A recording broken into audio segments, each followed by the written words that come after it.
Ciao Loretta, anche buongiorno, buonasera Alessandro. Perché lo fa? Voglio costruire una regione dove tutti i ragazzi di oggi vorrebbero restare. Grazie di quello che fa intanto.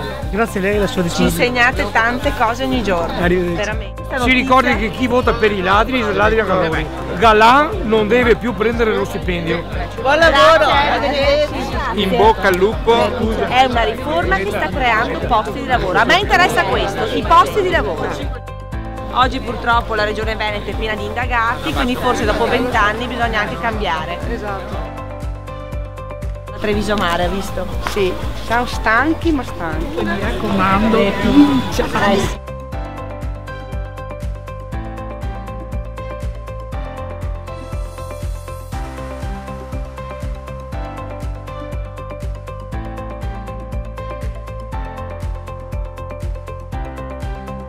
Ciao, buongiorno. Ci chiediamo dov'è Luca Zaia? È sempre colpa degli altri? È sempre distratto? Non ne sapeva niente? Non ci saranno nelle liste persone indagate, tantomeno persone anche sfiorate da indagini.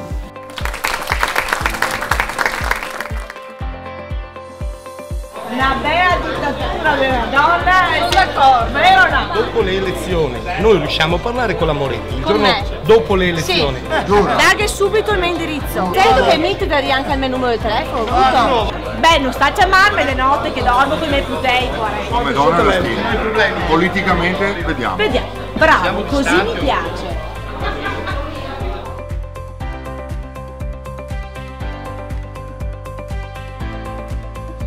Buonasera a tutti. Tu lo sai che la politica incide moltissimo sull'agricoltura. Dare una scossa un po' a questo territorio qua.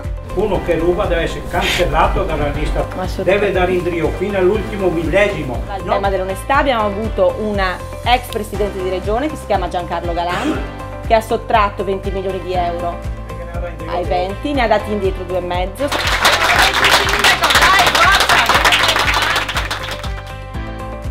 Un incontro con Zaia, dopo mesi e mesi ci hanno dato l'incontro a San Damiano. Abbiamo parlato con un muro per il discorso dei treni.